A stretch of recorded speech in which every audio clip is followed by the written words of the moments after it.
Control your thug dog before I put it down myself. Officer Wade Barlow's boot slammed into Titan's ribs with a hard, ugly thud that echoed across the harbor walkway. The German shepherd yelped and dropped to the pavement, but even in pain he obeyed the command Malcolm Vance had given him: heel, stay, don't move.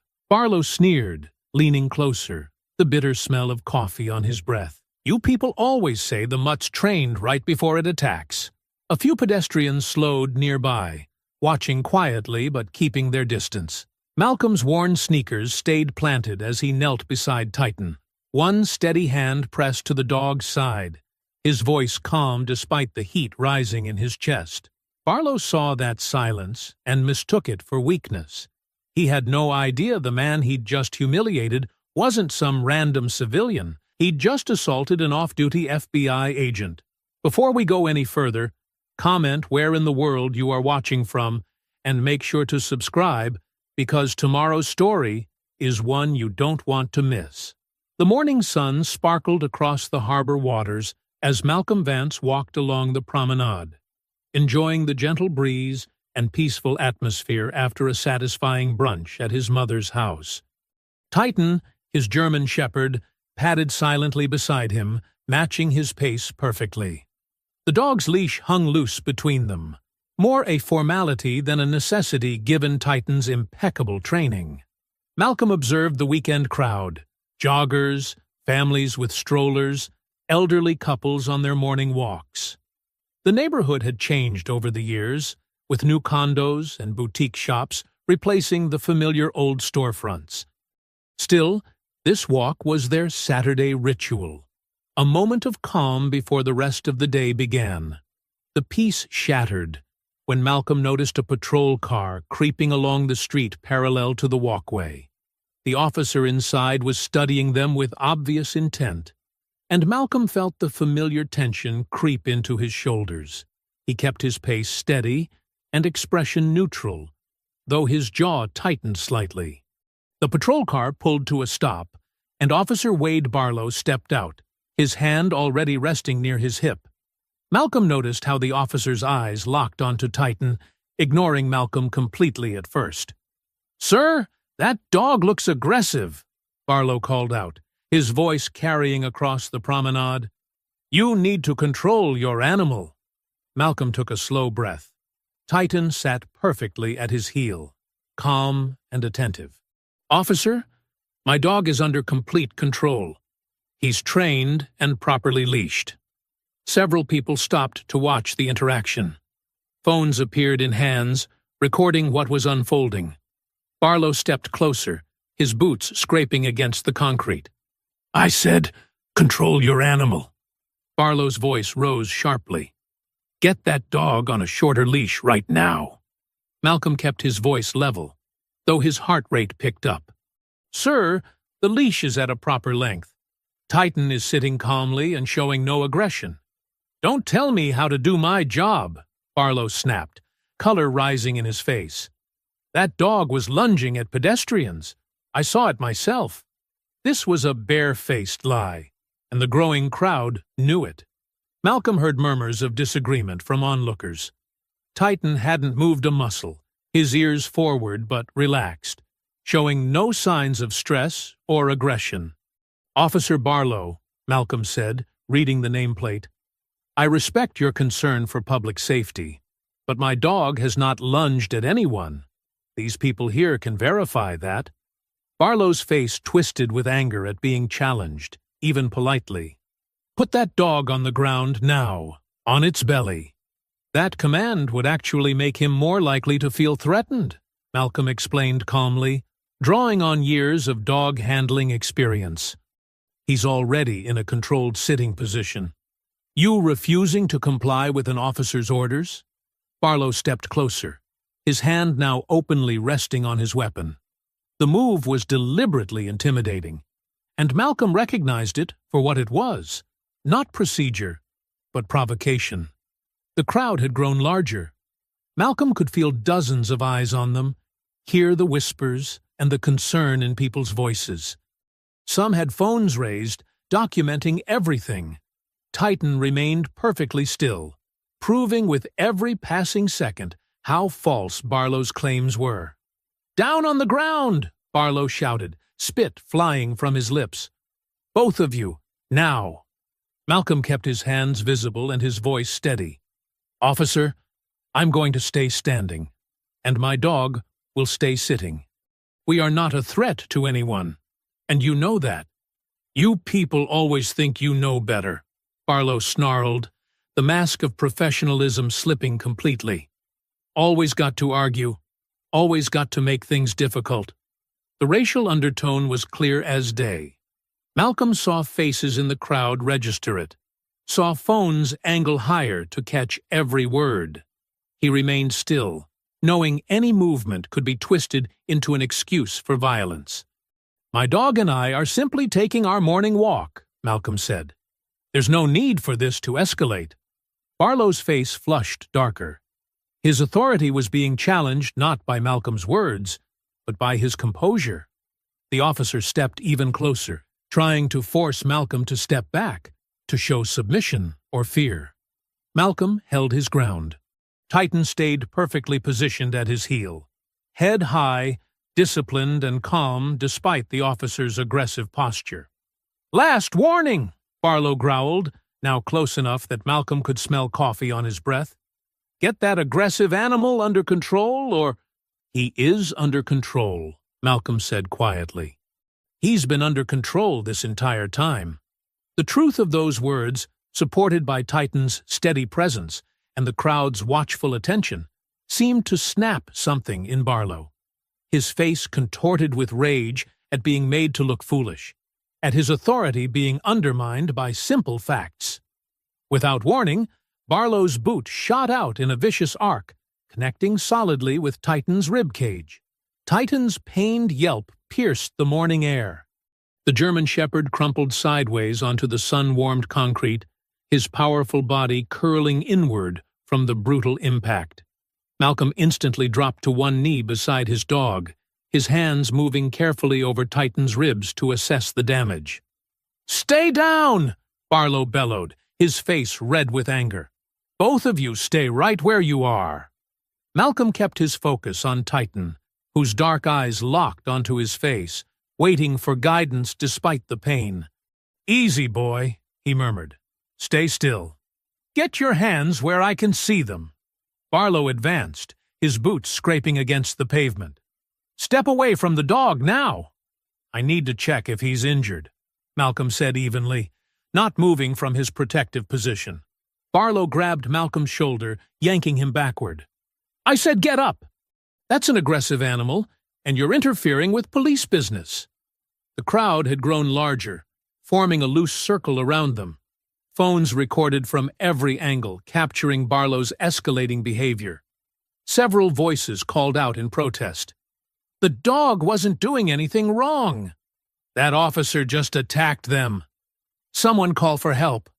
Barlow spun toward the voices. "Everyone stay back. This is a police matter."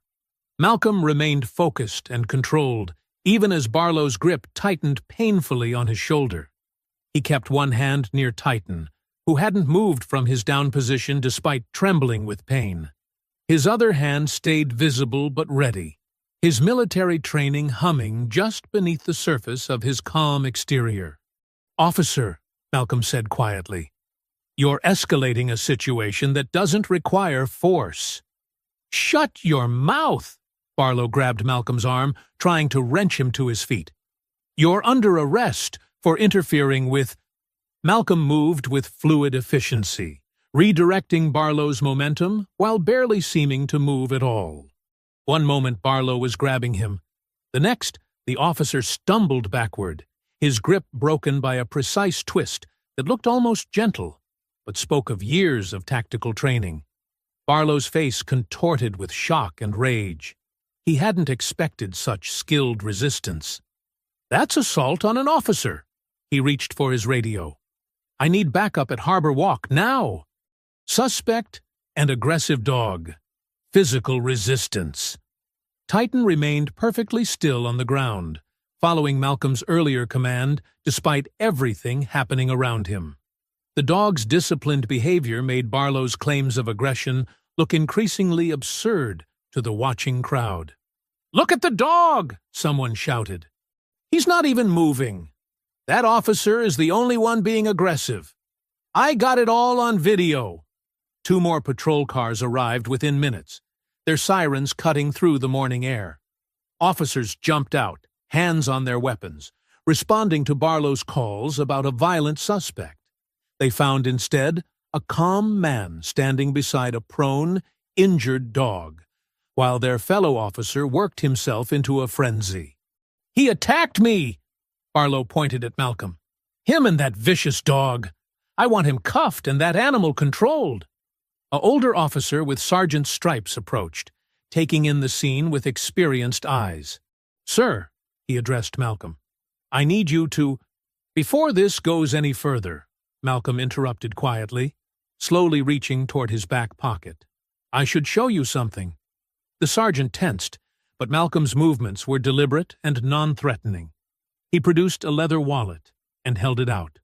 The sergeant took it, flipped it open, and his eyes widened slightly.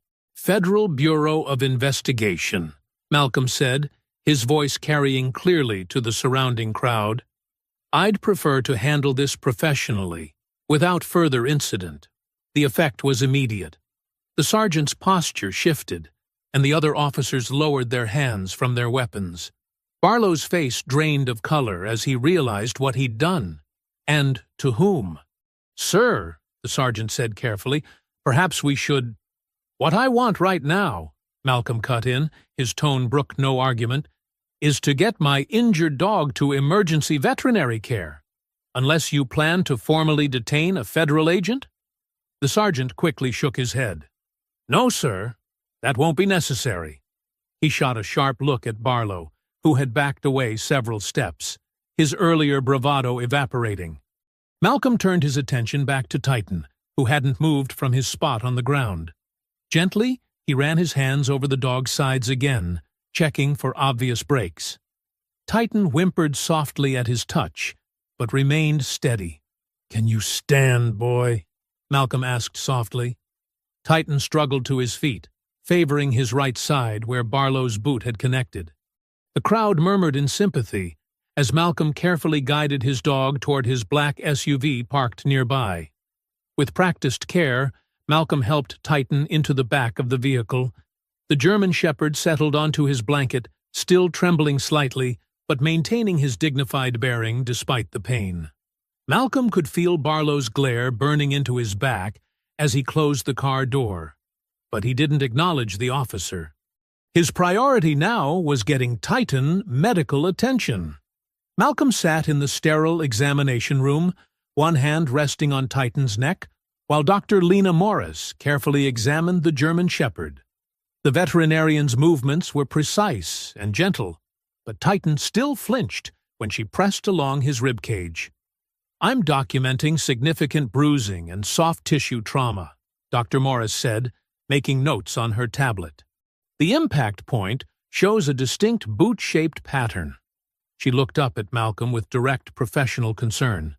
"This injury is absolutely consistent with a forceful kick, not defensive action against an attacking animal." Malcolm nodded grimly. "I need that in writing, Doctor. Official letterhead." "Already working on it." She showed him photos she'd taken of the bruising pattern. "See this concentration of force here? This wasn't a pushing motion or a blocking strike. This was delivered with clear intent to harm." Titan whimpered softly as she continued her examination. Malcolm stroked his head, rage simmering beneath his calm exterior. "Will there be permanent damage?" "With proper rest and care, he should recover fully, but he'll be in considerable pain for at least a week." Dr. Morris straightened up. "I'm prescribing anti-inflammatory medication and recommending limited movement. No working duties for at least 14 days. While Dr. Morris prepared Titan's medication, Malcolm stepped into the hallway and called James Torres, a trusted colleague in the Bureau's Public Corruption Division. "I need a favor, James. Local incident this morning involving Officer Wade Barlow. Harbor District. Can you pull his incident report before anything gets cleaned up? There was keyboard clicking on the other end. Give me a minute. Got it. Filed less than an hour ago. Says here you were walking an aggressive German shepherd that lunged at him. Claims you became combative when he took defensive action. Malcolm's jaw tightened. He filed that fast because he's done this before. Standard playbook. Attack first, then paint the victim as the aggressor. Want me to start digging? Not yet. Just preserve everything. Body cam footage, dispatch recordings, witness statements. This isn't over. The clinic's front door chimed. Evelyn Vance hurried in, her usual composed demeanor cracked by worry and anger. Behind her came Naomi, still wearing scrubs from her physical therapy clinic. "How is he?" Evelyn demanded, reaching for Malcolm's arm. "Bruised ribs, soft tissue damage. He'll recover." Malcolm led them to where Titan lay on the examination table. But that officer filed a false report claiming Titan attacked him. "Of course he did," Evelyn said bitterly.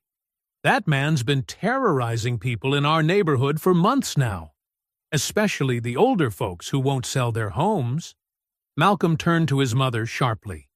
"What do you mean?" "Wade Barlow's been targeting anyone who doesn't fit his idea of who belongs in the new Harbor District." Evelyn's voice dripped with disgust. "Constant tickets, stops, harassment. Remember Gloria Bell? That sweet lady who's lived on my street for 40 years? They hit her with thousands in code violations right after she turned down some developer's lowball offer." Naomi nodded. "Same thing happened to Mr. Washington when he refused to sell his corner lot. Suddenly his tenants were getting pulled over every day, cited for noise complaints that never happened. He ended up selling just to make it stop." Dr. Morris returned with Titan's medication and care instructions. While she explained the treatment plan, Malcolm's mind was already mapping connections. The speed of Barlow's false report, the pattern of harassment, the pressure on longtime residents. It fit the profile of coordinated corruption he'd seen before. "Has anyone filed complaints?" he asked his mother. "What's the point?" Evelyn replied. "Nothing ever comes of it.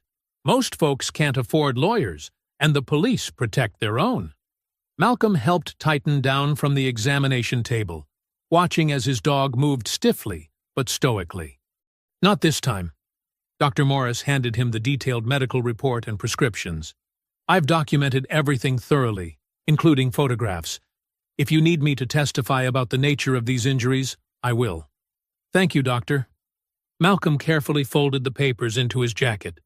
"You may hear from federal investigators about this." "Federal?" Naomi's eyebrows rose.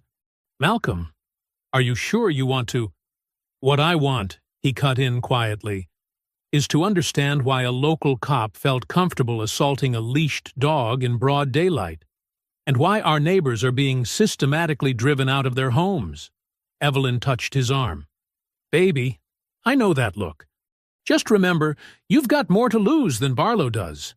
"Actually," Malcolm said, helping Titan walk toward the exit, "I think Officer Barlow and his friends are about to learn exactly how much they have to lose."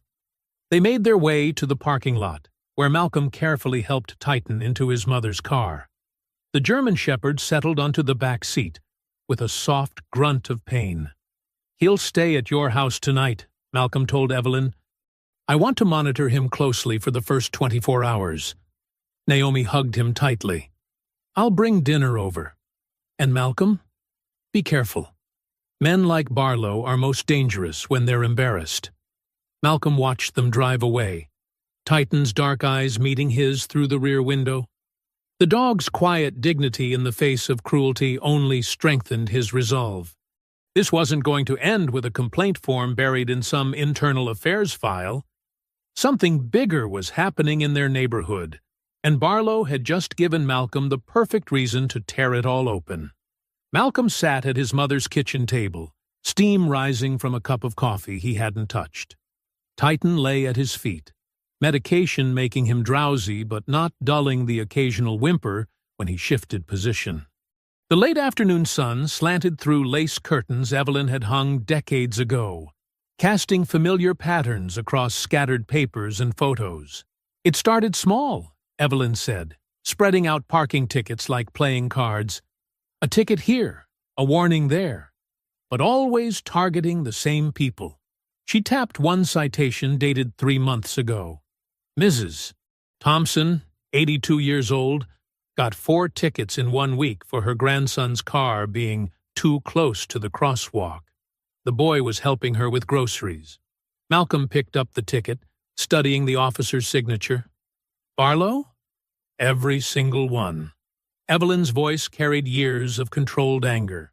Then came the property violations. Suddenly, porches that passed inspection for 30 years were structurally unsound. Gardens that won community awards became overgrown hazards. Naomi leaned forward, still in her clinic scrubs after closing early. My patients talk, Malcolm, especially the older ones who've lived here forever. They're scared. She rubbed her temples. Last month, Mr. Rodriguez, you remember him, Mama? His arthritis patients. Evelyn nodded. Sweet man. Makes those little wooden birds. He told me someone kept parking patrol cars outside his house at night, lights flashing every hour or so, just long enough to wake him up. This went on for weeks, until he agreed to sell. Malcolm's hand tightened around his coffee cup. Who bought it? Some company called Waterfront Holdings, LLC. Naomi pulled out her phone, showing him the sale listing. But 3 other houses on that block sold to different company names. Bayview Properties, Harbor District Investments. A knock at the back door interrupted them. Gloria Bell stood on the porch, clutching a manila folder to her chest. Her silver hair was perfectly styled for church tomorrow, contrasting with the worry lines around her eyes. I'm sorry to bother you, Evelyn, she said, as they ushered her inside. But these came yesterday, and Her hands trembled as she opened the folder. I don't understand what they want me to fix. Malcolm helped her settle into a chair while Evelyn poured tea. Gloria had been his mother's friend for decades, their children growing up together. Now she looked small, frightened in a way that made his chest tight with anger. He spread out the violation notices. The language was deliberately complex, but the pattern was clear. Foundation issues requiring engineering studies, electrical systems needing complete replacement, setback violations that would require moving walls. Each notice gave 14 days to comply. These repairs would cost more than the house is worth, he said quietly. Gloria's teacup rattled against its saucer. A man came by last week. Said his name was Caleb Mercer. Talked about how the neighborhood was upgrading and offered to take the house off my hands. She pulled out a business card with an embossed logo. Said it would be easier than dealing with all the citations. Malcolm examined the card. The logo matched smaller prints on development signs he'd seen around the harbor. Did Mercer mention knowing anyone in the police department? Not directly. But he knew about the violations before I got them. Said his company could handle the proper paperwork once I signed. Naomi spread more papers across the table. Look at this. Mercer's company names keep changing, but the address is always the same office suite. And these property records show he's buying through different shell companies, all targeting specific blocks. Malcolm stood, pacing as he assembled the pieces. The harbor district formed a perfect corridor from the water to the old town center. Barlow's patrol route covered exactly that zone, focusing pressure on long-time homeowners who wouldn't sell. The kick that morning hadn't been random frustration, it was intimidation with a purpose. They're clearing us out, Evelyn said softly, block by block, house by house. Using badges and building codes instead of burning crosses. A metallic rattle from outside made them all jump. Malcolm was at the front door in 3 steps, but only caught a glimpse of taillights disappearing around the corner. The mailbox door hung open, swinging in the evening breeze. Titan tried to rise, but Malcolm ordered him to stay. The dog's protective instincts fought against his injuries and the medication. Malcolm checked the yard quickly, then examined the mailbox. No damage, just a warning. The message was clear. We can reach you any time. Back inside, Naomi was checking her phone with shaking hands. Malcolm, she held out the screen. An anonymous text message glowed against the darkness. Leave local business alone. Final warning. Evelyn moved to close the curtains. They're not even trying to hide it anymore. Malcolm watched his sister sink into a chair, watched Gloria dabbing tears with a tissue, watched his mother's shoulders square against familiar fear. Titan dragged himself over to lay his head on Malcolm's shoe, still trying to protect despite his pain. No, Malcolm said, his voice deadly quiet. They're not hiding. They're comfortable. They think no one can touch them. He gathered the scattered papers, organizing them with federal precision. That's about to change. Malcolm knelt beside the mailbox, phone camera catching the scraped metal where someone had yanked the door. The flash illuminated fresh scratches against older paint, evidence of deliberate tampering rather than random vandalism. He photographed from multiple angles, then created a new encrypted folder labeled Harbor District Incidents. Inside, Naomi's phone buzzed again. No new threats, just her son asking when she'd be home. The original warning message stayed frozen on her screen while Malcolm documented it, noting timestamps and the masked number. I'm keeping records too, Evelyn said, bringing out a leather-bound calendar. Each page held neat annotations, dates, times, license plates of slow-passing patrol cars. Been doing it since they started hassling Gloria. Malcolm squeezed her shoulder. Smart. We need everything. He helped Gloria settle onto the porch swing, its familiar creak matching the rhythm of crickets starting their night songs. Titan watched through the screen door, too medicated to join them, but still tracking movement from his bed. Tell me exactly what Mercer said when he visited, Malcolm prompted, phone ready to record. Gloria smoothed her skirt, hands trembling slightly. He came on a Tuesday, very polite at first. Brought coffee cake from that expensive bakery near the marina. She pressed her lips together. Said the neighborhood was evolving, and older homes needed extensive updates to meet new codes. Offered cash, right there, in an envelope. How much? $50,000 over market. Said it was a courtesy to avoid complicated proceedings. Her voice hardened. I told him my Harold built this house. Our children were born here. Money's not everything. What happened next? 2 days later, city inspectors showed up. Found problems no one had seen in 40 years of living here. She pulled more papers from her purse, violations identical to the ones targeting other holdout properties. The young man, he almost looked embarrassed writing them up. Said his supervisor insisted. Malcolm documented each citation, noting matching language across properties.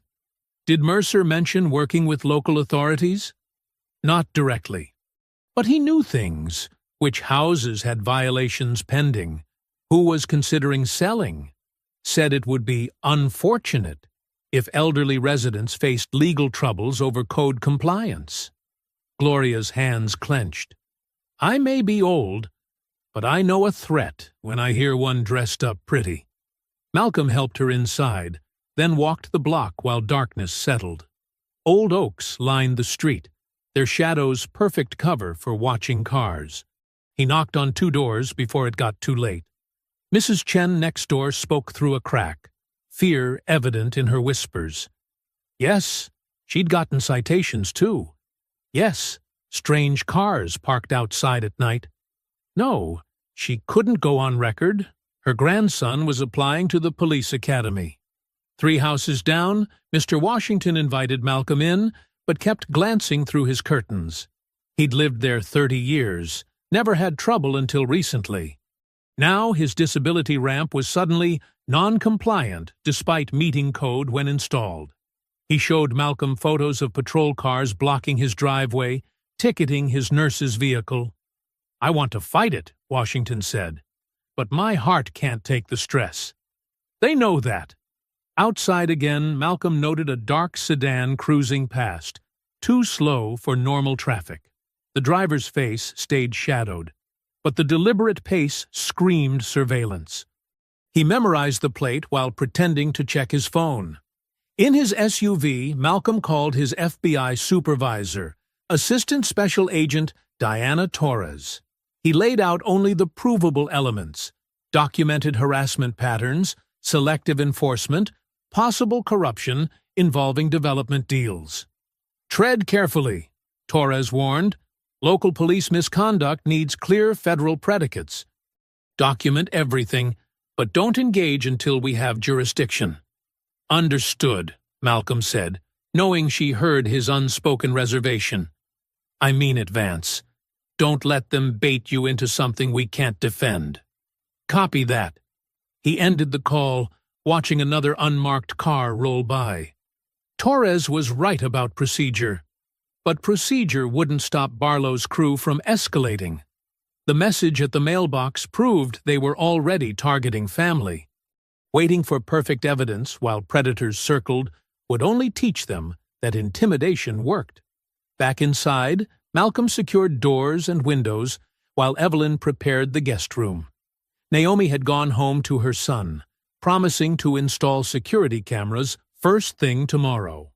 Gloria left armed with Malcolm's direct line and instructions to document everything. Titan dragged himself to the living room couch where Malcolm would sleep, determined to guard despite his injuries. The sedatives made his movements clumsy, but his ears stayed alert, tracking sounds outside. Near midnight, Malcolm positioned himself by the window, service weapon within reach but hidden from street view. Titan's low growl drew his attention to another set of headlights, moving slower than a walking pace past Evelyn's house. The car lingered, engine idling, before continuing down the block. Malcolm jerked awake at first light, his neck stiff from Evelyn's ancient couch. Through the window, dawn painted the street in watercolor grays. Titan lifted his head from his bed, tail thumping weakly against the floor. "Easy, boy." Malcolm knelt to check the bruising. The swelling had decreased, but Titan's ribs remained tender. The shepherd pushed to his feet anyway, determined to work. Just a short walk, then rest. Evelyn was already in the kitchen, coffee brewing. "You look terrible," she said, sliding him a mug. "Did you sleep at all?" "Enough." Malcolm watched 3 cars pass, all residents he recognized heading to early church service. "We need to talk to everyone today. Build the full picture. I'll change and come with you. Some folks won't open up to strangers, badge or no badge." They started with Mrs. Patterson next door, catching her before church. Her hands shook as she retrieved a stack of parking tickets from her kitchen drawer. "Every Wednesday, when my grandson visits. Officer Barlow says we can't park on the street overnight anymore." "May I?" Malcolm photographed each citation. Same officer, same violation code, targeting family visit nights. "When did this start?" "After I told that developer no." She glanced nervously through her curtains. "Mr. Mercer seemed so nice at first. Said he'd help me move somewhere more suitable for seniors." Her voice hardened. "This house was suitable enough when we integrated the block in '65. House by house, the pattern deepened. Mr. Jefferson showed them towing receipts for his restored Cadillac. Suddenly, a code violation after 30 years. The Williams sisters had water pressure problems right after refusing Mercer's offer. Mrs. Robinson's home health care aide kept getting ticketed until she quit. Titan walked slowly beside them, his usual patrol stance modified to protect his injury. His presence drew people out. Neighbors who'd been hesitant to speak watched the gentle shepherd and saw the evidence of Barlow's cruelty. "That dog ain't aggressive," Mr. Washington declared from his porch, eyeing Titan's careful movements. "I seen him every morning. Better behaved than most people. What that officer did—" He shook his head and invited them inside. Malcolm recorded everything on his phone while Evelyn provided context, filling in family connections and history. She knew which feuds were genuine and which grievances traced back to harassment. "Remember when the Baker family had to sell?" she asked Mrs. Thompson, their fourth interview. "Right after those mysterious plumbing complaints?" "Lord, yes. Inspector showed up 3 times in 1 week. Then Mercer's company bought it for half what it's worth now." By noon, they had statements from 11 households. Malcolm drove the evidence to Naomi's clinic, where she'd offered to make copies and help organize the timeline. Her Sunday schedule was light, just monitoring 2 post-surgery patients. "Look at this," she said, spreading documents across her desk. "Every major code violation follows a rejected offer from Mercer within 2 weeks. And Barlow's name is all over the police reports." Malcolm studied the pattern. "They're isolating targets. Each family thinks they're alone until we lay it all out." He rubbed Titan's ears as the dog settled carefully by his feet. "How's the security camera installation going?" "Running behind. My regular guy can't come until Tuesday." Naomi glanced out her window. "But I moved the most sensitive files off-site, just in case." They worked through lunch, building the case. Around 2, Mrs. Thompson called. Her sister worked in city planning and had mentioned something interesting. A young records clerk named Amy Zhang had complained about irregular file access after hours. "She said permit histories kept changing," Mrs. Thompson reported, "especially on properties Mercer was interested in. When she reported it, her supervisor told her to focus on her own work." Malcolm arranged to meet Zhang tomorrow morning before her shift. If official records were being altered, that elevated the case beyond simple harassment. He thanked Mrs. Thompson and headed back to Evelyn's, where Titan needed his evening medication. The street felt different now. Every parked car a potential observer, every shadow a possible threat. Malcolm had worked enough corruption cases to know surveillance usually preceded pressure. He helped Titan into the back seat of his SUV, careful of the dog's injured side. A familiar white cruiser appeared at the end of the block. Barlow, right on cue. The patrol car crept past them at walking speed, the officer's face expressionless behind his sunglasses. Malcolm stood his ground beside his vehicle, one hand resting protectively near Titan. The cruiser's window lowered with a mechanical whir. Barlow didn't speak, just held Malcolm's gaze for 3 long seconds before continuing his crawl down the street. The message was clear. "I'm watching. I can reach you any time."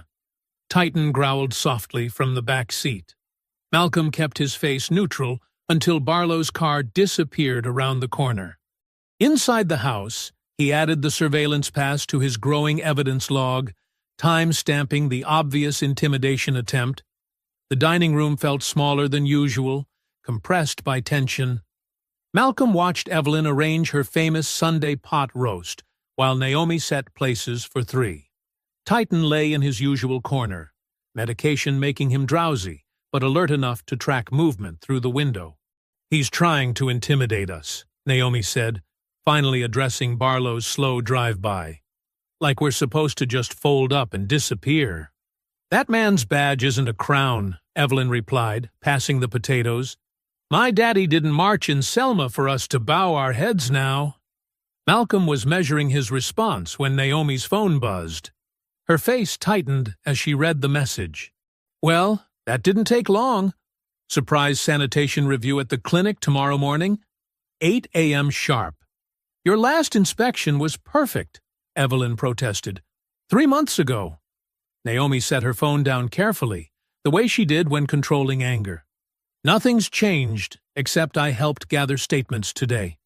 Malcolm nodded grimly. "They're moving fast, trying to hit everywhere at once." "Let them come," Naomi said. "My permits are current, my procedures are documented, and my patients need that clinic.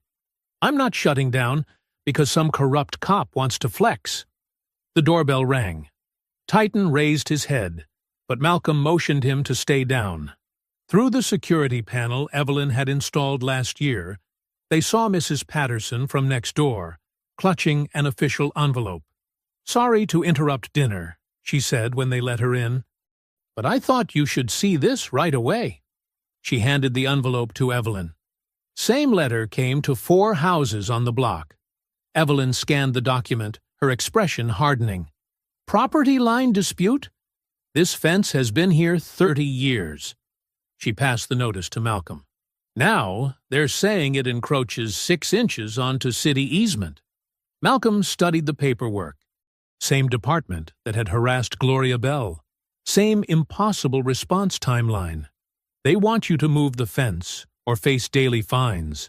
Due process apparently means 10 days' notice now.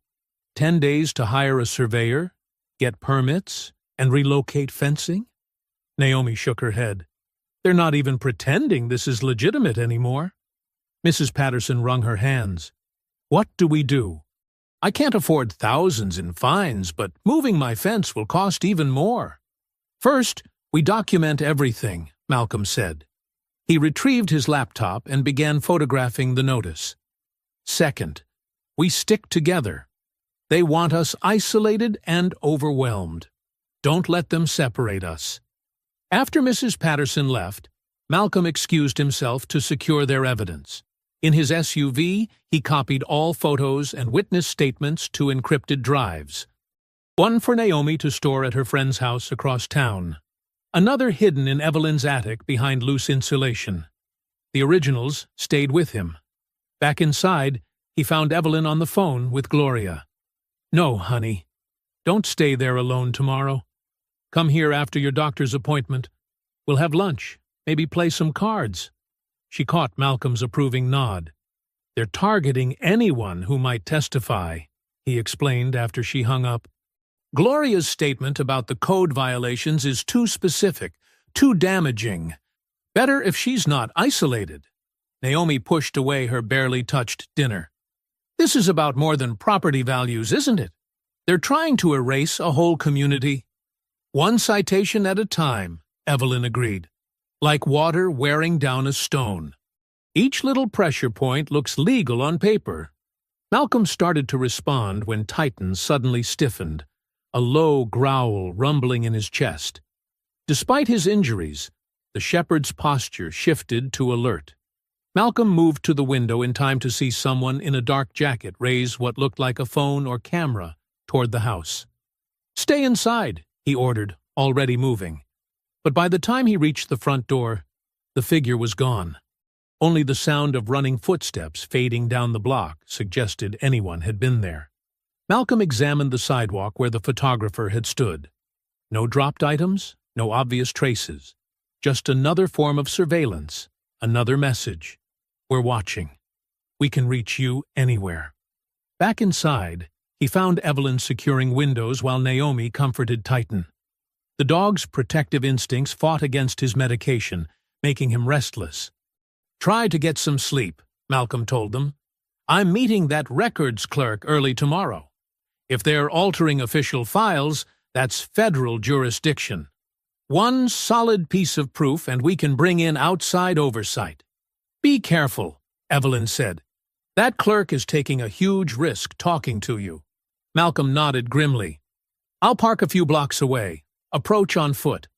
No chances. But as he prepared for bed, converting Evelyn's couch into his temporary command post, Malcolm couldn't shake a cold certainty. Tomorrow would bring escalation. The machine was fully activated now. Every pressure point would be squeezed. Every vulnerability probed. He checked his weapon, verified his backup phone was charged, and settled in for another night of interrupted sleep. At 4 a.m., he would head downtown to meet Amy Zhang before her shift. The clerk's evidence might be their best chance at cracking this wide open. Titan shifted in his bed, still favoring his injured side, but maintaining his guard position facing the front door. Outside, a car rolled past with its lights off. Malcolm added it to his mental log without moving. Let them watch. Tomorrow would bring proof. The parking garage echoed with early morning emptiness as Malcolm climbed the concrete ramp to level 3. His footsteps bounced off bare walls, matching the hollow feeling in his stomach. At 5:45 a.m., the structure was still dark except for scattered security lights that cast long shadows between the support pillars. Raphael Dunn stood near his weathered Honda Civic, shoulders hunched against the morning chill. The records clerk kept glancing toward the stairwell door, his fingers drumming against a manila envelope. When he spotted Malcolm, relief flickered across his face. "I wasn't sure you'd come," Raphael said quietly. "After what happened to the last person who talked." Malcolm kept his stance relaxed, but maintained clear sight lines to both ramps. "What happened to them?" "Transfer to record storage in the basement. No phone, no computer access. Just endless box sorting until they quit." Raphael's voice dropped lower. "But that's not why I called you. These files? Something's wrong with them. Really wrong." He pulled papers from the envelope with trembling hands. "See these transaction dates? Property liens filed and cleared in hours instead of weeks. Code violations appearing with backdated timestamps. Ownership transfers pushed through without normal review periods." Malcolm studied the documents. "All tied to Mercer's acquisitions. His shell companies. Different names, but same patterns. And look." Raphael spread more pages across his car hood. "Internal logs showing file access after hours. Records moved between departments without proper requests. I started printing these because the digital copies keep vanishing from the system." A car door slammed somewhere below them. Raphael flinched. "When did you first notice?" Malcolm asked, photographing key pages with his phone. "About 6 months ago. Small things at first. But lately..." Raphael froze, eyes fixed over Malcolm's shoulder. Malcolm heard the footsteps too late. The stairwell door banged open as 2 masked figures rushed out. A third man gunned an SUV up the ramp, blocking their escape route. "Down!" Malcolm shoved Raphael behind a concrete pillar as the first attacker swung a tire iron. The metal bar whistled past Malcolm's head and clanged against the column. Papers scattered across the oil-stained floor. Malcolm caught the second swing and twisted, using the attacker's momentum to slam him into a parked sedan. The man grunted, but kept his grip on the weapon. His partner circled wide, trying to flank them. "Stay behind me," Malcolm ordered Raphael, who had pressed himself against the Honda's passenger door. The clerk's face had gone ghost white. The SUV's engine revved. Headlights swept across them as it crept closer, herding them toward the other attackers. Malcolm recognized the tactic. They wanted to pin them against the vehicles. The man with the tire iron lunged again. Malcolm blocked with his forearm, absorbing a numbing impact, then drove his knee into the attacker's ribs. As the man doubled over, Malcolm stripped the weapon from his grip and sent it skittering under a car. But the second attacker was already moving. Malcolm caught a flash of metal, brass knuckles glinting in the dim light. He managed to deflect most of the punch, but the edge of the metal split his cheek. Blood trickled down his jaw. Raphael cried out as the third man left the SUV and grabbed him. Malcolm spun toward the sound, which left him open to a body shot from behind. Pain flared across his kidneys. He staggered but stayed up, muscle memory from years of training taking over. Malcolm drove an elbow back blindly, felt it connect, used the moment to create space. Then he went on the offensive, a precise combination of strikes that dropped one attacker to his knees, gasping. The second man backed away, hands raised. "The papers," the man holding Raphael growled. "That's all we want. Give them up, and this ends." Malcolm saw Raphael's terror, saw the thin line of blood where a knife pressed against the clerk's throat. The scattered documents swirled in the SUV's exhaust. He feinted left, then exploded, right. His shoulder caught the armed man in the sternum. The knife clattered away as they hit the ground. Raphael scrambled free. The SUV's engine roared. Malcolm rolled clear as it accelerated toward them. The vehicle clipped a pillar, showering concrete chips. He pulled Raphael behind a row of parked cars as the SUV screeched past. The other attackers were already running. One dropped something as he vaulted into the SUV's open door. The vehicle fishtailed toward the exit ramp, tires squealing. Then silence crashed back in, broken only by their heavy breathing and distant traffic. Oh God, oh God! Raphael slumped against a car, pressing his sleeve against a shallow cut on his neck. They were waiting for us. They knew. Malcolm retrieved what the attacker had dropped, a cheap burner phone. Among the scattered papers, he found a torn receipt with partial account numbers. The rest were either shredded or had been scooped up during the fight. "I'm calling an ambulance," he said, studying Raphael's shaking hands and pale face. "You might need stitches." "They'll kill me," Raphael whispered. "Like they tried to kill her." "Who?" "Amy Zhang, the other clerk who noticed the files. They said she had a stroke at her desk last month, but I saw the bruises when they carried her out." Raphael's eyes were wide with fear. "I should have kept quiet, should have looked away like everyone else." Malcolm pressed a clean handkerchief against his own bleeding cheek. "You did the right thing. We'll get you somewhere safe." He could hear sirens approaching as he dialed 911. The parking garage felt colder now, the shadows deeper. The corruption ring had just shown exactly how far they would go to protect their secrets. And Malcolm knew with grim certainty that this was only the beginning. Malcolm sat in the emergency room, watching Raphael's hands shake as a nurse cleaned the cut on his neck. The fluorescent lights made the clerk's face look even paler than it had in the garage. 2 plainclothes officers stood guard outside, called in by Malcolm's supervisor after he reported the attack. 3 stitches, the nurse said gently. "You're lucky it wasn't deeper." Raphael nodded without speaking. His eyes kept darting to the door. "I can arrange protective custody," Malcolm said quietly. "Full federal witness protection if needed.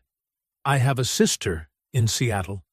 Raphael's voice was barely above a whisper. "Maybe I could stay with her for a while. We'll make it happen." Malcolm pulled out his phone, grimacing at the movement. His back throbbed where he'd taken that hit.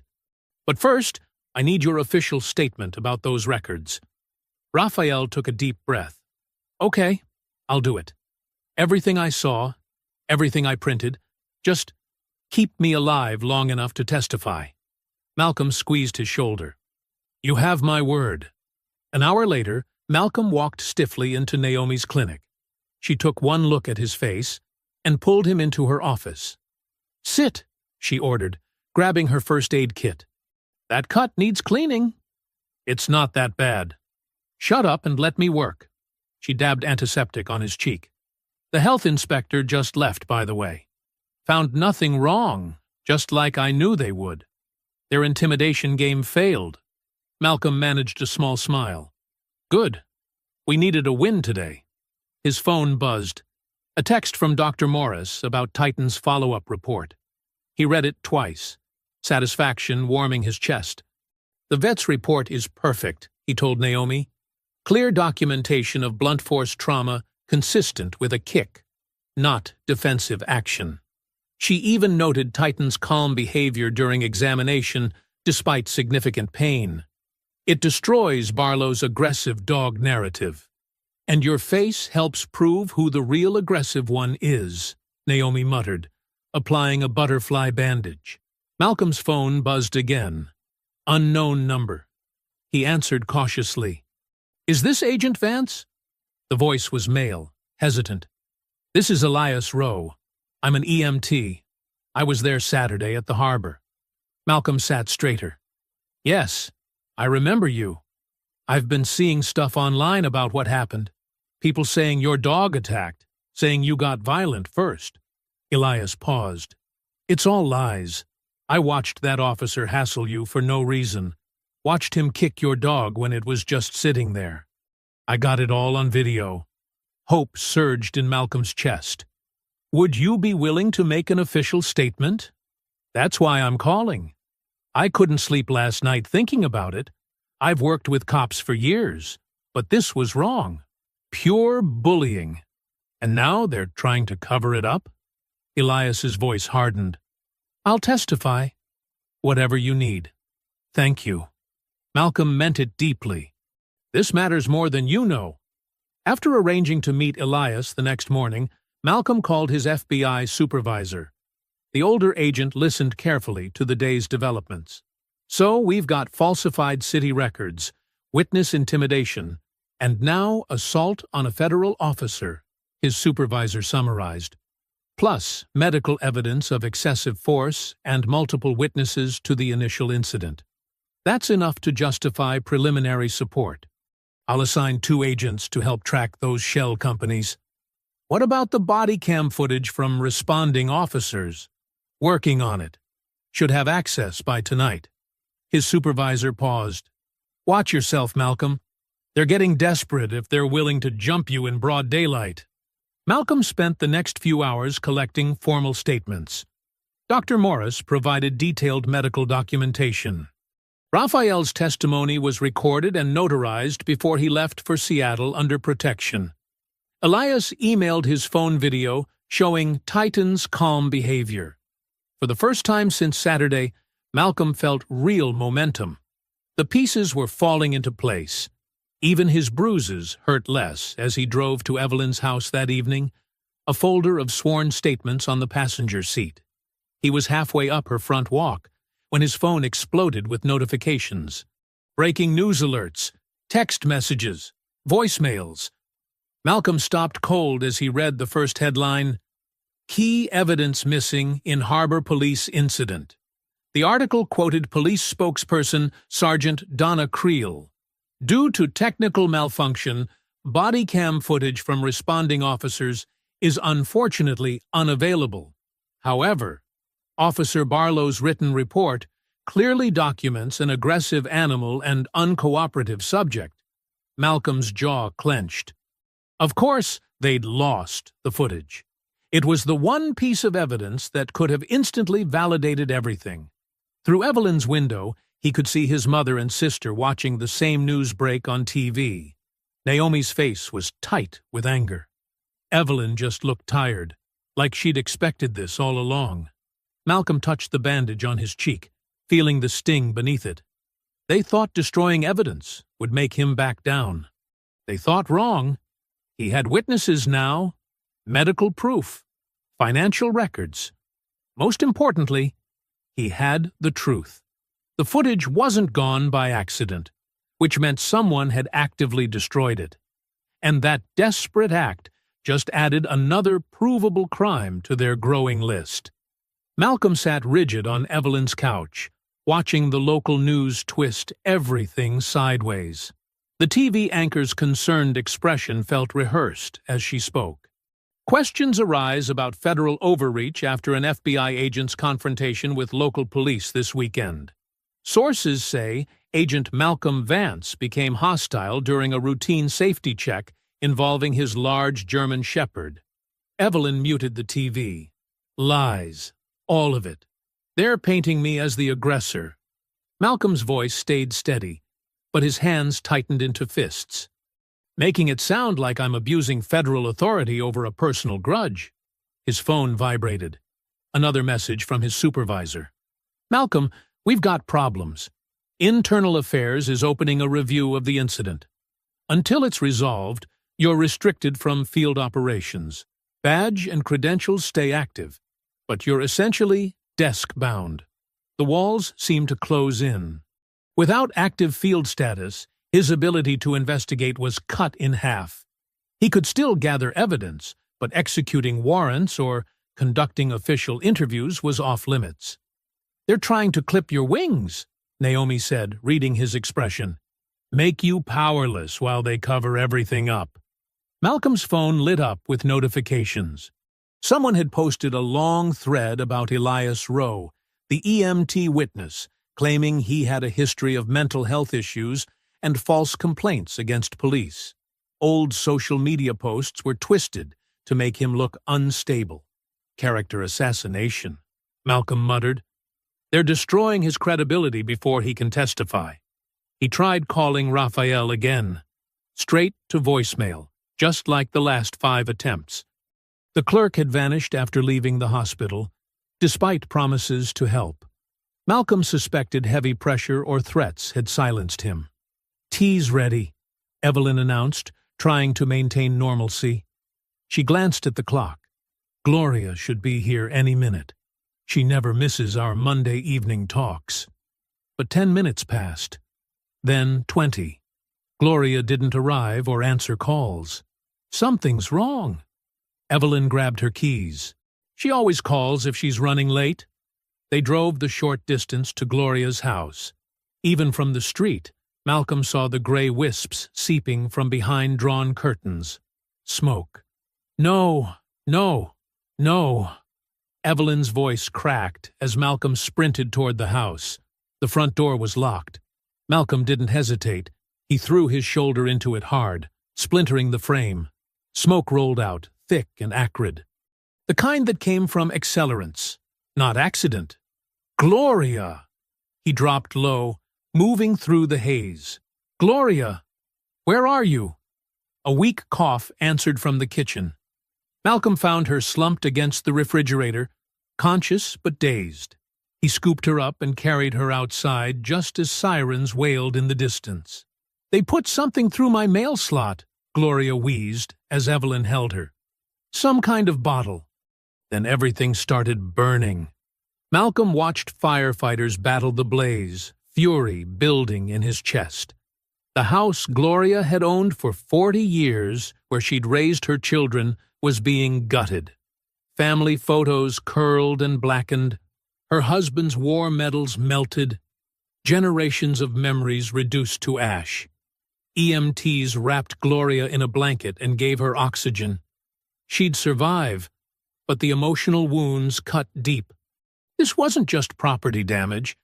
It was psychological warfare against an elderly widow whose only crime was refusing to sell her home. "I should have seen this coming," Malcolm said quietly. "Should have had someone watching her house." "Don't you dare blame yourself," Evelyn snapped. "The only guilty ones are the monsters who did this." But the weight pressed down on him. In just 24 hours, they'd stripped away everything he could use to fight back. His active status was suspended.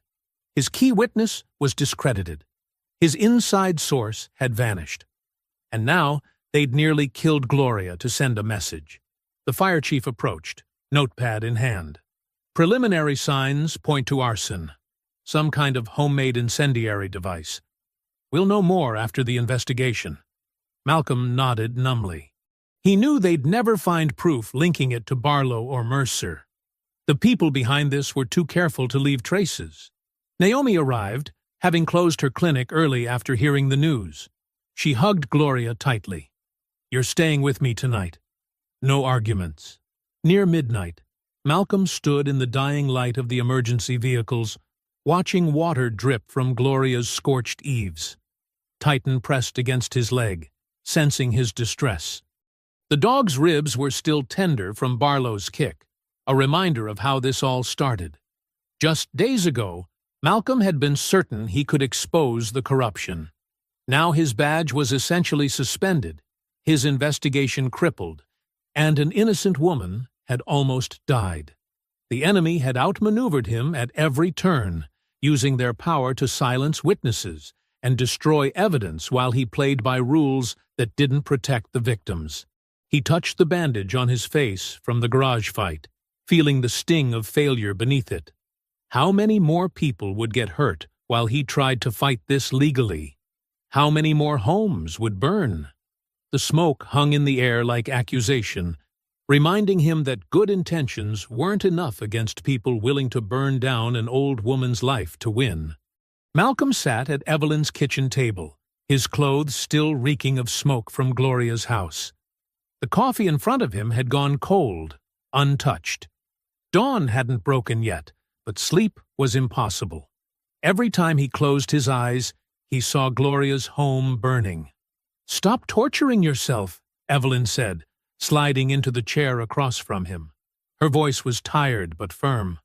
"That guilt you're carrying isn't helping anyone. They almost killed her, Mom. Because I started pulling threads." "No." Evelyn's hand slapped the table, making him jump. "Gloria almost died because evil people think they can terrorize us out of our homes. Don't you dare take responsibility for their crimes." She stood up and walked to the hall closet, returning with a large plastic storage bin. "We're not as helpless as they think." She pulled off the lid and started removing notebooks, folders, and envelopes. "What is all this?" "Evidence." Evelyn laid out composition books filled with neat handwriting. Every time Barlow harassed someone on this block, every bogus ticket, every random stop of our visitors, dates, times, badge numbers, car descriptions. She smiled grimly. "You think we've just been sitting here taking it?" Malcolm picked up one of the notebooks. Pages of detailed entries documented police interactions, complete with witness names and phone numbers. Another folder contained parking citations, arranged by date, showing patterns of selective enforcement. "The church ladies have been keeping records too," Evelyn continued, pulling out more papers. "Sister Martha's group uses a phone tree to warn people when patrol cars start circling. Deacon Williams photographs every inspection notice and violation letter." She spread out dozens of real estate mailers from Mercer's various shell companies. Next to them, she placed a timeline showing increased police presence immediately after residents refused to sell. "We may not have fancy degrees, but we know how to pay attention. These aren't just complaints. They're proof of coordination. Every time Mercer's people got turned down, Barlow and his friends showed up to make life harder." Malcolm stared at the materials covering the table. "How long have you been collecting all this?" "Months. We stopped trusting official channels a long time ago, but we never stopped documenting." Evelyn's eyes were fierce. "We knew eventually someone would listen. We just didn't know it would be my own son." The front door opened, and Naomi entered with her teenage son, Andre. They'd been checking on Gloria at their house. "She's finally sleeping," Naomi reported. "The doctor said smoke inhalation was minimal, thank God." Andre looked at the spread of documents with interest. "You're showing him the evidence files?" "Evidence files." Malcolm turned to his nephew. "Yeah. I help a lot of older folks in the neighborhood with their computers and security cameras. Been backing up footage for months, just in case." Andre pulled out his laptop. "Most people don't realize their systems overwrite after 30 days, unless you save the files." Malcolm leaned forward. "You have security footage from around here?" "From like half the block. Plus some businesses near the harbor where I help with their Wi-Fi." Andre opened several folders of video files. "I always make copies when I'm working on their systems. Better safe than sorry, right?" Malcolm felt a spark of hope for the first time since the fire. "The harbor. Andre, do you have any backup footage from Saturday morning? Anywhere near where Barlow confronted us?" "Let me check." Andre scrolled through dated folders. "Yeah, there's some from the coffee shop on the corner. And the boutique across the street had their outdoor cameras running." They gathered around the laptop as Andre pulled up the files. Malcolm watched footage from different angles, showing the harbor walkway where everything started. "There," he pointed. "That camera has a clear view of where we were standing." The video quality wasn't perfect, but it clearly showed Malcolm and Titan before Barlow arrived. The German Shepherd sat calmly at heel, completely contradicting the officer's claim about an aggressive dog. "Can you back it up about 30 seconds?" Malcolm asked. "I need to see something specific." Andre rewound the footage. The new angle revealed something crucial. Titan was seated and calm mere seconds before Barlow's assault, destroying any claim that the kick was a response to threatening behavior. "This is it," Malcolm said quietly. This proves Barlow lied in his report. The dog was never aggressive. I was never combative. He created a confrontation and then falsified the documentation. And we've got months of evidence showing it wasn't an isolated incident, Evelyn added. It was part of a pattern targeting specific homeowners. Malcolm looked at the materials spread across the table, handwritten records from trusted church elders, documented patterns of harassment, security footage backing up witness accounts. The corrupt system had dismissed these people as powerless, never imagining they were quietly building an airtight case. They thought we were easy targets, Evelyn said, reading his expression. They never considered that old folks with phone trees and notebooks could bring them down. Naomi squeezed her son's shoulder. Or that a teenager backing up security footage might have exactly what we needed. Malcolm nodded, energy returning as pieces clicked into place. This wasn't just scattered complaints anymore. This was coordinated evidence of systematic harassment tied to real estate pressure. And it had been gathering right under Barlow's nose, collected by the very people he thought too weak to fight back. The fluorescent lights hummed in Naomi's empty clinic as Malcolm leaned over Andre's shoulder, watching him navigate through folders of backed-up security footage. Evelyn sat nearby, sorting through her collection of documented incidents, while Naomi kept watch at the front window for early patients. "Here's the pharmacy backup from Saturday," Andre said, clicking through timestamps. Their camera covers part of the harbor walkway. The footage was grainier than modern security systems, but the scene was unmistakable. Malcolm and Titan appeared in frame at 11:23 a.m., walking past the corner drugstore. The German shepherd moved with perfect discipline, staying close to Malcolm's left leg. "Stop there," Malcolm pointed. "Can you zoom in?" Andre enhanced the image. The crucial moment played out in perfect clarity. Titan sitting calmly at Malcolm's side, head level, no aggression whatsoever. The timestamp showed 11:24:47 a.m., less than 30 seconds before Barlow approached. "That's what we needed," Malcolm said. "This proves Titan was under control when Barlow claimed he was lunging. The timing destroys his whole narrative." Evelyn nodded grimly. "No wonder they made the body cam footage disappear. This shows exactly what really happened."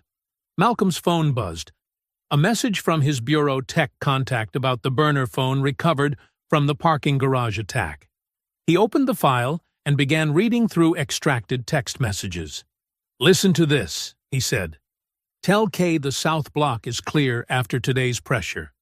Moving on schedule for Q3 numbers. That's dated last month." "What does that mean?" Naomi asked, rejoining them from her watch position. "It means they're working on a timeline," Malcolm explained.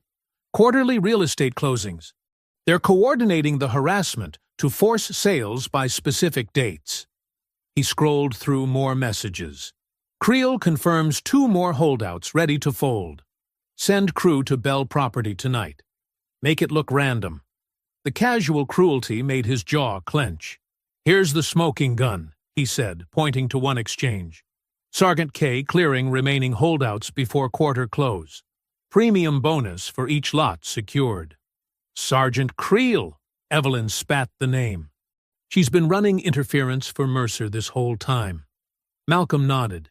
"She coordinates which properties get targeted, makes sure complaints disappear, probably handles the payoffs too. This ties the whole operation together. Real estate pressure, selective enforcement, orchestrated intimidation." Andre had been quiet, still examining the security footage. "Uncle Malcolm, look at this frame. You can actually see Barlow's car slowing down before he even claims to notice Titan. He was hunting for a reason to stop you." "Save everything," Malcolm instructed.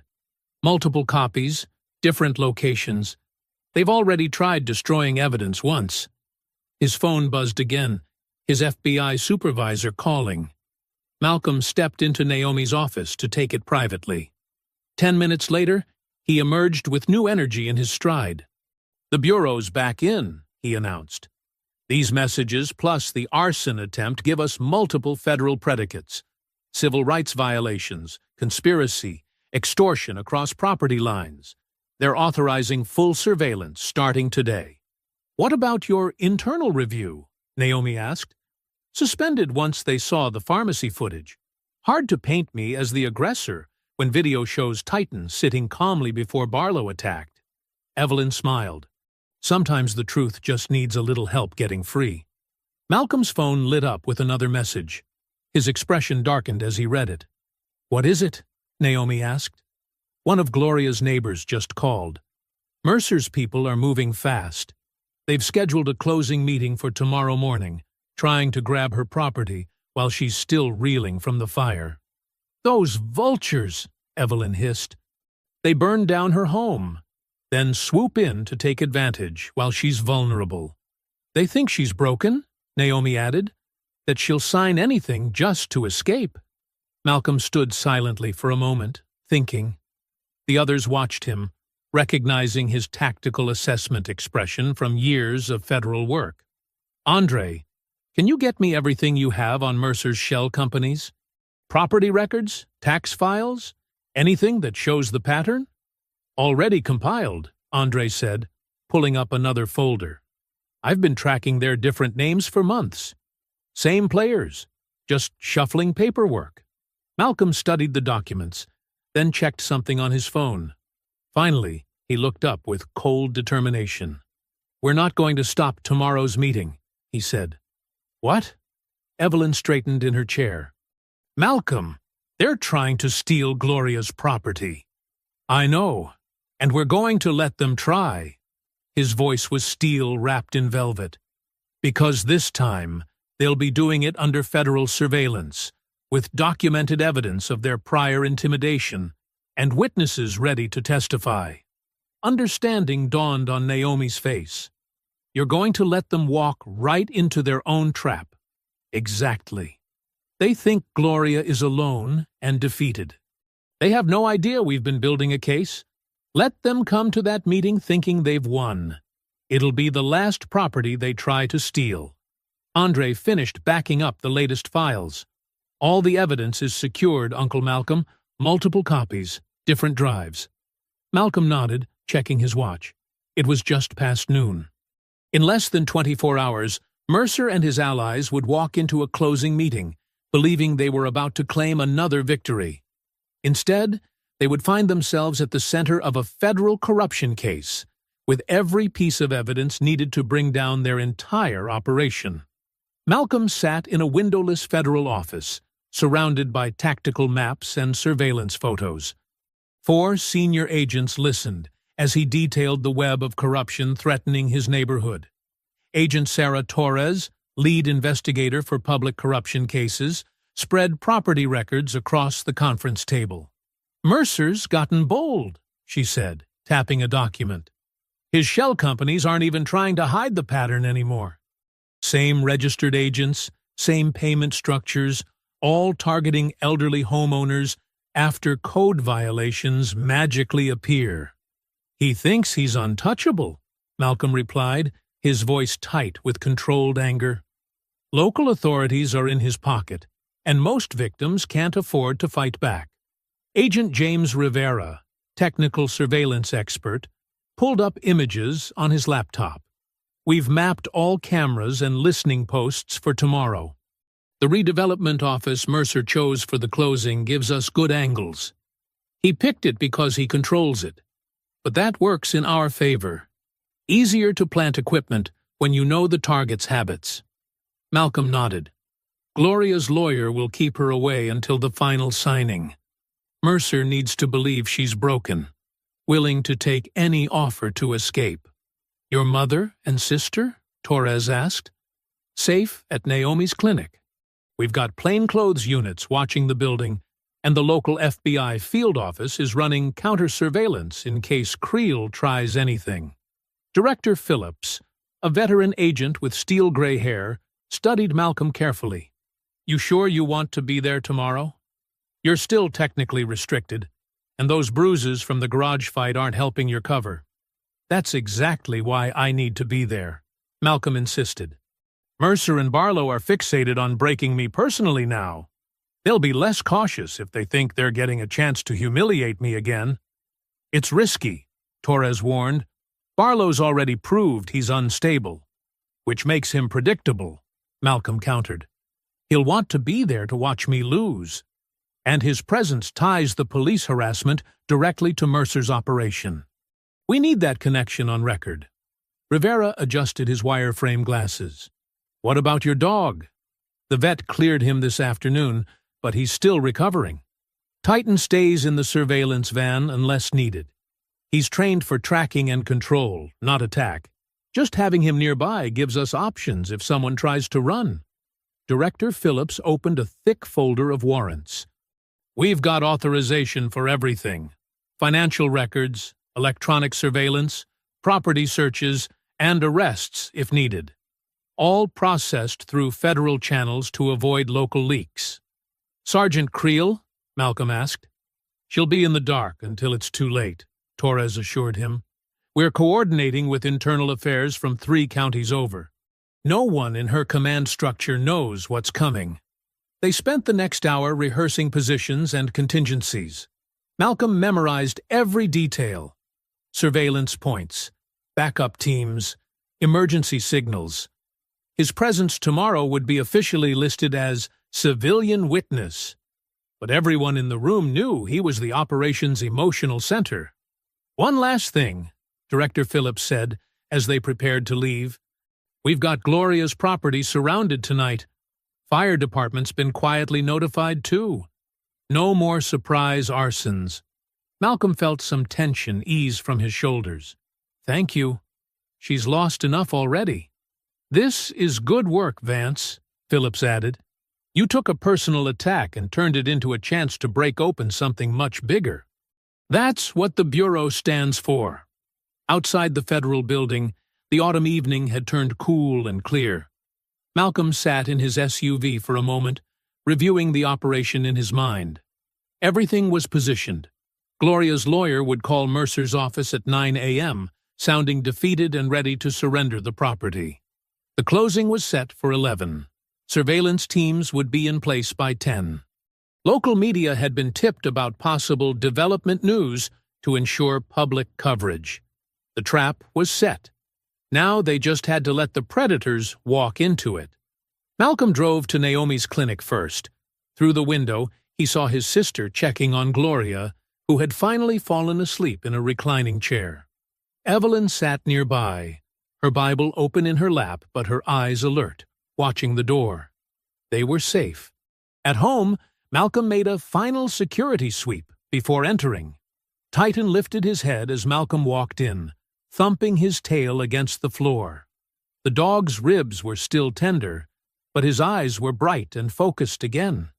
Malcolm knelt beside him, running a gentle hand over the healing flank. Almost done, boy. You did everything right, and tomorrow we finish this. Titan pressed his muzzle against Malcolm's palm, offering quiet comfort. The dog's unwavering loyalty, even after being attacked, reminded Malcolm why this fight mattered. It wasn't just about property or pride anymore. It was about standing up to bullies who thought they could hurt the vulnerable without consequences. Malcolm checked each room one last time. Evelyn's family photos watched over the quiet house. 4 generations of people who had fought to build something worth protecting.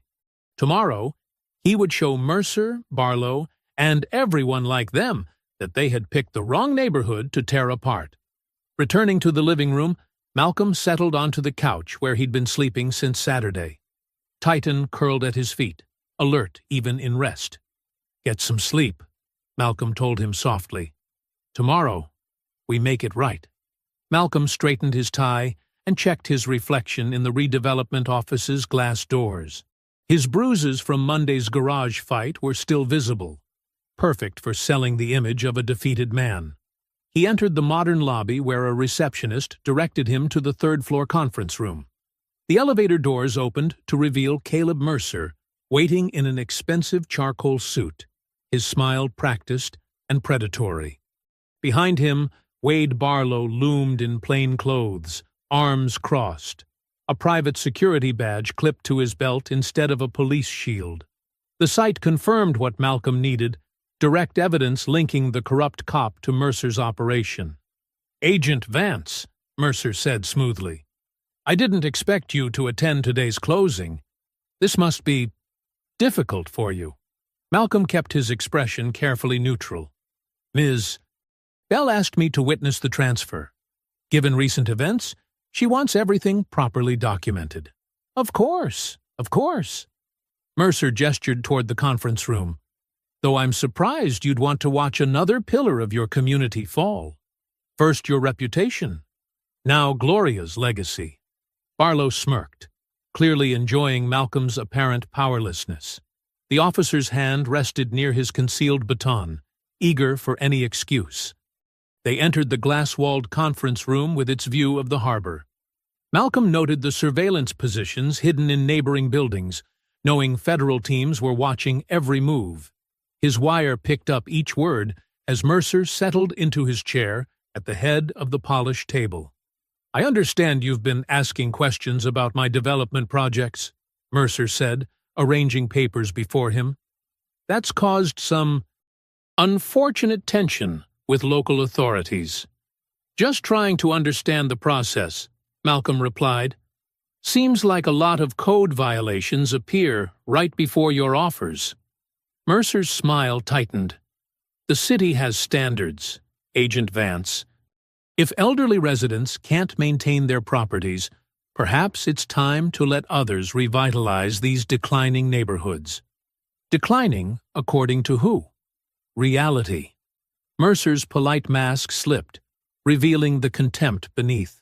Look at Gloria Bell, living alone in that fire trap, refusing reasonable offers out of misplaced sentiment. Sometimes people need to be pushed toward progress. The community's future matters more than one stubborn old woman's memories. Malcolm leaned forward. And if they resist that push? Then the system corrects itself. Mercer glanced at Barlow. One way or another, the holdouts learn to let go. No one can fight City Hall forever, Agent Vance. Not even federal employees with hero complexes. A text alert buzzed on Mercer's phone. His eyes widened slightly as he read it. Malcolm knew what it said. Gloria's lawyer calling to cancel the closing, revealing the trap. Mercer's face hardened. "You set this up?" "Like you set up the garage attack?" Malcolm asked quietly. "Or Gloria's house fire?" "Barlow!" Mercer snapped, shoving back from the table. The officer moved with explosive violence, swinging his baton at Malcolm's head. Malcolm rolled with the strike, letting it graze his shoulder as he created space. Barlow pursued with wild aggression, all pretense of procedure abandoned. "Not so calm now, are you?" Barlow snarled, launching a flurry of strikes. "No witnesses this time." Malcolm deflected the baton with his forearm, absorbing the impact rather than letting it break bone. He recognized Barlow's pattern, the same escalating fury that had made him kick Titan. The officer fought to dominate, not win. They crashed through the conference room door into the hallway. Barlow swung the baton two-handed like a club. Malcolm trapped his arm mid-strike and twisted, using the officer's momentum to slam him into the wall. The baton clattered away. Barlow reached for his concealed pistol. Malcolm drove a knee into his solar plexus and grabbed his gun hand, pinning it against the officer's back as they grappled. "Like kicking helpless dogs, Barlow? Try someone who fights back." Meanwhile, Mercer had snatched a briefcase of documents and bolted toward the emergency stairs. Malcolm heard the stairwell door slam, followed by a sharp command through his earpiece. "Release Titan!" The German shepherd's disciplined bark echoed up the stairwell. Mercer's panicked footsteps stuttered to a halt. Malcolm locked Barlow in a control hold as federal agents swarmed the floor, weapons drawn. Through the window, he glimpsed tactical teams surrounding Sergeant Creel's unmarked car where she'd been monitoring police channels. "Wade Barlow, you're under arrest," announced Agent Torres, taking custody of the struggling officer. Federal charges including civil rights violations, conspiracy, and assault on a federal agent.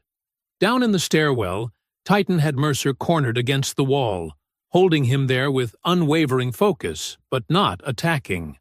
The developer's briefcase lay open, scattered documents revealing the web of shell companies, payoffs, and targeted harassment. "Call off the dog," Mercer pleaded as agents approached. "Titan, hold!" Malcolm commanded. The German Shepherd maintained his position, proving once again that discipline mattered more than aggression. Agent Rivera secured Mercer while others collected evidence. Outside, more tactical teams executed simultaneous warrants across the city. Creel's office, shell company locations, corrupt inspectors' homes. The machine wasn't just dented now. It was being dismantled piece by piece. Malcolm watched Barlow and Mercer being led away in handcuffs, their expressions of smug superiority replaced by stunned disbelief. The same men who had terrorized elderly homeowners, who had hurt Titan and threatened Malcolm's family, were finally facing consequences in full public view. The arrest footage hit social media before the handcuffs came off. By Wednesday afternoon, every local station had helicopter coverage of federal agents leading Mercer, Barlow, and Creel past news cameras. The perp walk played on repeat in the corner store where Malcolm bought coffee, in Naomi's clinic waiting room, and on phones all across the waterfront district. "Look at this," Naomi said, showing Malcolm her tablet. Andre's recovered harbor footage played in crisp detail. Titan sitting calmly at heel.